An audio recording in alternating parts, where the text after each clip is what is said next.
자, 안녕하세요. 오늘 두 번째 이야기 한번 풀어보겠습니다. 이제 본격적으로 여러분들하고 정치와 관련된 이야기들 좀 해보려고 해요. 정치인들을 어떻게 잘 우리가 소통할 수 있을까라는 이야기 좀 해보려고 하고, 지난 시간에 여러분들하고 방송을 통해서 이야기했던 내용 중에 관심 있어 하시는 것들 두 가지 정도로만 오늘 이야기를 좀 풀어보도록 하겠습니다. 첫 번째 이야기는, 선거 때는 엄청 찾아오던 정치인들이 선거가 딱 끝나고 당선이 되고 나면 만날 수가 없다. 이유가 뭘까? 네, 그 문제 하나 먼저 보도록 할게요. 보통 선거철이 되면 예비 후보 등록 기간이라는 게 있고요. 그때는 이제 본인하고 배우자, 가족들만 인사를 할 수 있어요. 그러고 난 다음에 당에서 공천을 받고 어느 당에 후보가 된다든지 아니면 무소속으로 출마를 한다든지 이렇게 해서 본선거가 들어가면 그건 약 2주 정도 합니다. 선거 운동원들도 막 나와서 하게 되는 거죠. 그러다 보니까 여러분들이 예비 후보부터 사람들을 만나게 돼요. 내가 출근 시간에 어떤 사람이 와서 나한테 인사하고 명함도 주게 되고요. 또 어떤 사람이 행사장에 가면 뭐 와가지고 인사하고 명함 주고, 길거리에서 피켓 들고 막 이렇게 하고 있고, 또 이제 본선거가 되면 막 선거 운동원들 수십 명씩 막 몰려다니면서 유세 차량도 다니고 지원 유세도 나오고 마이크 방송도 하고 로고송도 하고, 이러다 보니까 그 당시 선거운동, 사전 선거운동을 포함해서 두세 달 정도는 정치인이 모든 생명을 걸고 거기에 올인을 합니다. 정말 삶의 모든 걸 걸고 다 거기에 집중을 해요. 그 집중이라는 게 뭐냐면, 우리 유권자, 시민분들을, 국민분들을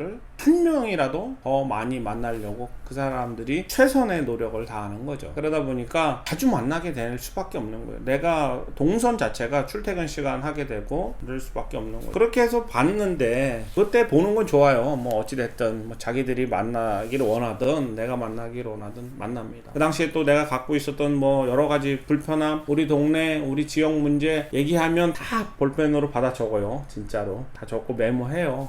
이러던 사람들이 선거 끝나고 당선 딱 하고 나면, 당선 감사 현수막 딱 돌리고 나면, 그때부터 만나시려면 보통 4년 걸리시죠. 4년에서 5년 정도 걸리세요. 그럼 왜 그 기간 동안은 안 오냐, 이 사람들이? 물론 옵니다. 지역 개관식이라든지 노인의 날, 뭐 학교 운동회, 동문 뭐 행사, 졸업식 행사, 이런 데는 오지 말래도 와요. 또 그 사람들이 오는데, 일반적으로 나머지 때는 안 와요. 그런데 우리 청취자분들도, 방송을 듣고 계시는 분들도 한 가지는 아셔야 되는 게 있어요. 우리가 옵션을 택해야 돼요. 내가 저 A라는 정치인을 내가 뽑았든 안 뽑았든 우리 동네를 대변해서, 얼마 전에 국회의원이 뽑혔죠. 시장도 마찬가지고 도지사도 마찬가지고 시도의원들 다 우리 지역을 대표한 대표 정치인들이 하나씩 있는 거거든요. 이 사람들을 내가 뽑은 사람이든 내가 뽑지 않은 사람이든 간에 그 사람이 뽑혔으면 그 사람을 뽑은 이유는 우리 지역을 위해서 일하라고 하는 거예요.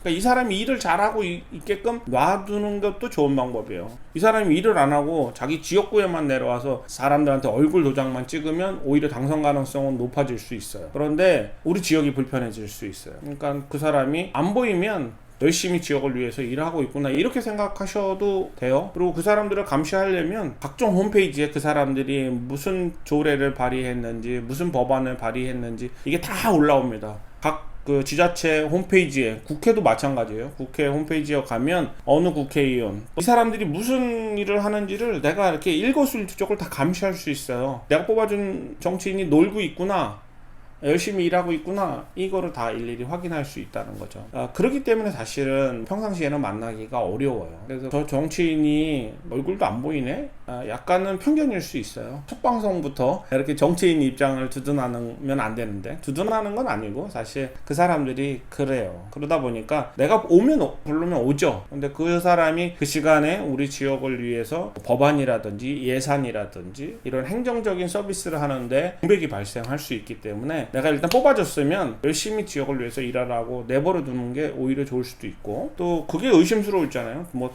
간다고 자기들이 다 열심히 일하나요? 실제로 의회 회기 시간에 안 하고 가서 뭐 쉬든지 딴짓 하든지 이러는 정치인들도 있을 수 있고 있었으니까, 그런 것들은 우리가 모니터링을 잘해서, 그런 안 좋은 정치인이라면 다음에 그냥 확 갈아주세요. 그 정치인들은 흔히 그래요. 그런 얘기예요. 임시직이에요. 임시직 때문에 재계약 기간이 오면 재계약 안 해주시면 돼요. 그 언제 오는지는 아시죠? 4년마다. 그리고 우리나라는 정거가 거의 지그재그 형태로 있기 때문에 2년마다는 돌아오는 것 같아요. 매 2년마다 이렇게 선거들이 있는 것 같기 때문에 더더욱 정치인들을 주변에서 많이 만나게 되시는 거죠. 그 이야기, 정치인들이 나타나지 않으면 그러고 있구나 이렇게 알아주시면 될 것 같고, 두 번째 이야기 하나만 더 해드리고 오늘 방송 마무리하도록 하겠습니다. 정치인들을 어떻게 우리가 잘 소통할 수 있을까에 대한 문제입니다. 저 지금 방송하고 있는 사람은 뭔데 저렇게 얘기를 하지 그러는데, 궁금하시죠? 저는 직접 제가 선거에 참여해서 선거를 주도적으로 컨트롤 타워 역할을 했었던 선거가 제 선거를 포함해서 서너 번 있었어요. 4번 이상 있었습니다. 그러다 보니까 과거에는 제가 정치 쪽에 조금 더 가까이 있었고, 현재는 학자의 길을 가고 있어요. 정치와는 무관하게 학자의 길을 가고 있기 때문에 이제 방송도 이렇게 편하게 할 수 있는 것 같아요. 제가 어느 특정 정치 집단 또 정치인을 두둔하는 사람이 아니기 때문에 이제는 자연스럽게 어떤 편견 없이 우리 지역분들이 궁금해하는 문제들, 갈등이 해결 안 되는 것들에 대한 방법들을 조금씩 알려드릴까 해서 방송을 하고 있는 사람입니다. 저에 대한 궁금증 해결되셨고, 아까 이야기하려다가 못했던 이야기, 정치인들의 똑같은 공통점 하나, 정치인들을 어떻게 우리가 잘 소통할 수 있을까에 대한 문제. 두 번째 이야기는 그렇습니다. 왜 전화 안 받아? 그거에 대한 재밌는 얘기 하나 더 해드릴게요. 정치인들이 전화를 안 받는 이유는 사실 그렇습니다.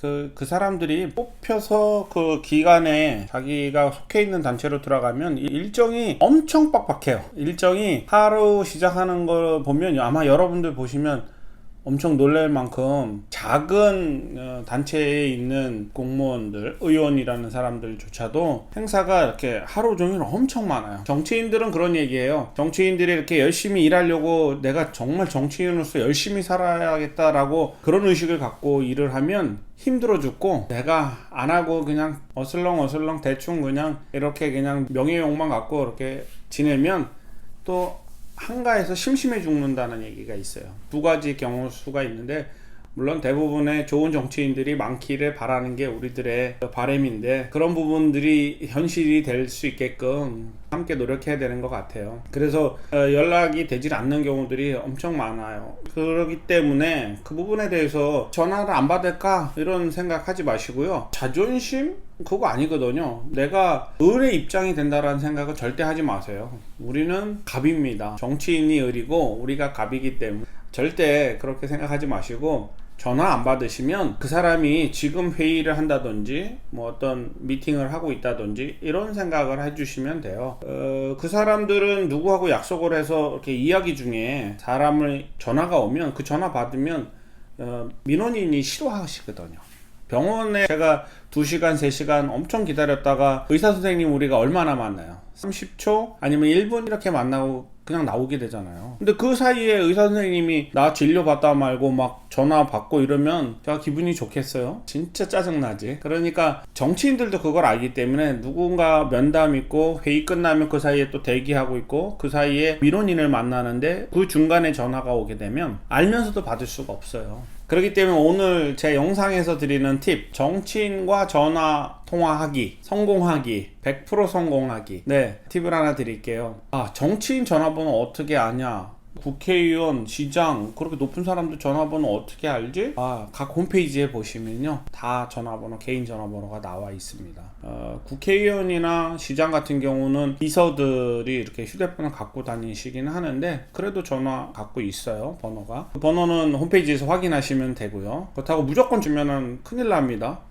오히려 잘못될 수도 있기 때문에 꼭 필요한 경우, 우리 지역 문제로 인해서 정치인들과 소통하기를 해야 되는 급한 문제가 발생했을 때에 반하는 겁니다. 그때는 전화 안 되면 반드시 문자 남겨주세요. 지역구 어디에 사는 누군데 무슨 문제로 내가 통화하길 원합니다. 전화 부탁드립니다. 이렇게 문자 남겨주시면 문자는 다 보거든요. 그러니까 거의 99% 통화가 가능합니다. 또 혹시 안 될 수 있으니까 만약에 오늘 했는데 전화가 안 왔다 그러면 내일쯤 한 번 더 문자 남겨주시면 100% 분명히 전화 옵니다. 오늘 제가 영상을 통해서 한 가지 팁을 드렸고요. 혹시 그래도 안 온다 이러는 사람이 있으면요, 다음 연봉 계약해주지 마세요. 4년 5년 뒤에 확 갈아 버리시면 되죠. 우리가 이 정치인들의 생리를 이해하면 실생활과 접목할 수 있는 부분들이 많은 것 같아요. 다음 이야기에서도 여러분들과 함께 이런 소소한 정치인들과 소통하는 방법에 대한, 또 정치인들과 지역과의 문제를 해결하는 문제, 이런 문제들을 재미있게 풀어보도록 하겠습니다. 오늘 시청해 주셔서 감사하고 다음 영상을 통해서 뵙도록 하겠습니다. 감사합니다.